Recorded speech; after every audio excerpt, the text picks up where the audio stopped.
दुनिया ने इतने हिस्सों में बांट दिया है मुझे कि मेरे अपने हिस्से में मैं आई ही नहीं।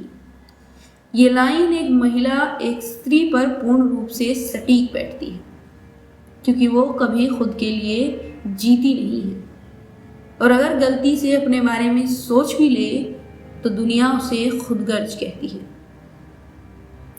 आज से कुछ दिन पहले नेटफ्लिक्स पर एक मूवी रिलीज हुई थी, लापता लेडीज।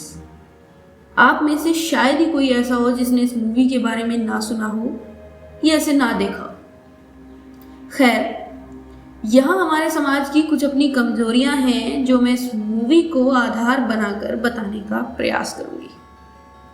ये मूवी 2001 के समय के ग्रामीण भारत को दिखाती है और बड़ी ही खूबसूरती के साथ महिला सशक्तिकरण की एक झलक दिखाती है।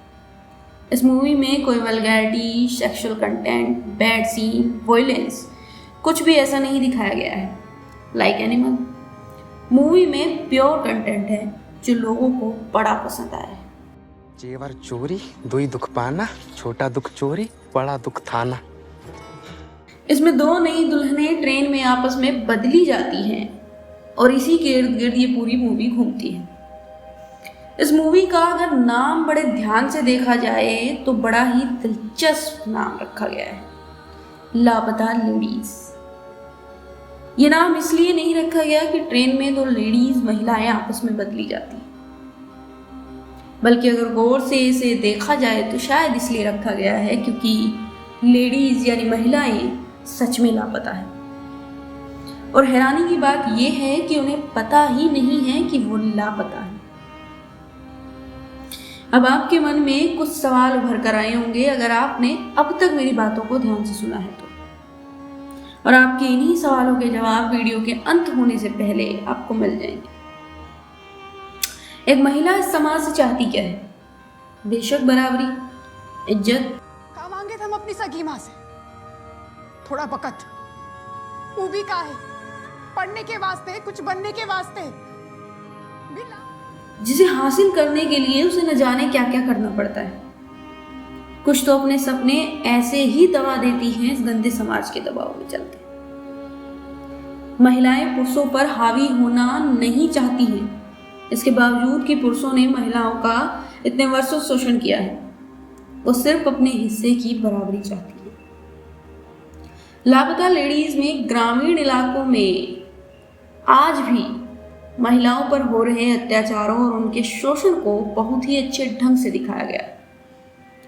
और ये शोषण इस हद तक किया गया है कि महिलाएं अपने अधिकारों, अपने मान सम्मान के बारे में सोचकर भी हंस देती हैं, जैसे वो कोई मजाक हो। और उसके बाबूजी छूते भी नहीं है तो हम बनाना ही छोड़ दिए। छोड़ का दी, आपको तो पसंद है ना, अपने लिए बनाती।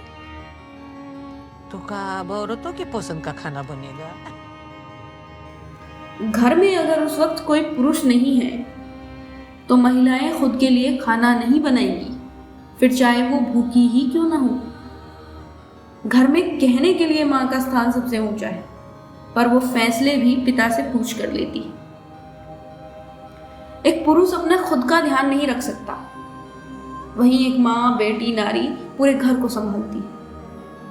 घर में उसकी पसंद का कुछ होगा ये सोचकर ही वो हंसने लगती है। तो ये है कि हमको अब वो भी याद नहीं कि हमको क्या पसंद है। इस समाज में महिला और पुरुष दोनों बराबर के भागीदार हैं और दोनों को एक दूसरे की आवश्यकता है। लेकिन पुरुषों को महिलाओं की जरूरत है, ये बात महिलाओं से हमेशा छुपा के रखी गई है। इसके उल्टे उन्हें एहसास कराया गया कि उन्हें जीवन निर्वाह के लिए हमेशा एक पुरुष की जरूरत होगी, अन्यथा उनका समाज में कोई वजूद नहीं होगा। मूवी में एक जगह दिखाया गया है कि कैसे जया को आगे पढ़ने नहीं दिया जाता है और उसकी मां के द्वारा उसे ब्लैकमेल किया जाता है। यहां पर आप शोषण की हद देखिए कि एक महिला का इस कदर ब्रेन वॉश किया गया है कि वो मजबूर है दूसरी महिला पर वही सेम जुल्म करने के लिए, और वो मानती है कि शायद यही सच्चाई है क्योंकि उसने सच कभी देखा ही नहीं। अगर हफ्ते भर में तुम्हारी डोली ना उठी तो हमारी अर्थी उठेगी, तुम्हारे बाबूजी की कसम। अम्मा, मूवी में एक सीन आता है कि महिला कैसे घूंघट के पीछे अपनी पहचान छुपाई रहती है और उसके खो जाने पर उसकी वही घूंघट वाली फोटो सबको दिखाई जाती है। फूल कुमारी अपने पति का नाम तक नहीं लेती क्योंकि उसे सिखाया यही गया है। फिल्म के जरिए एक इम्पोर्टेंट इंफॉर्मेशन ये भी दी गई है कि जो दिखता है वो सच नहीं होता और जो सच होता है वो किसी को दिखता नहीं। महिलाओं को हमेशा खाना बनाने की सलाह दी जाती है लेकिन खुद की पसंद का नहीं।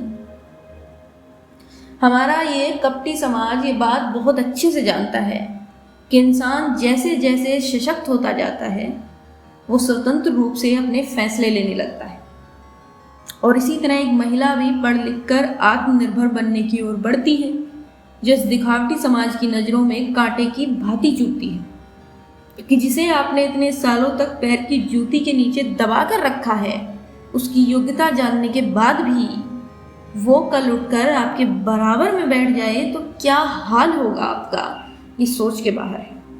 आप नहीं होती तो हम कभी ना मिलते हैं।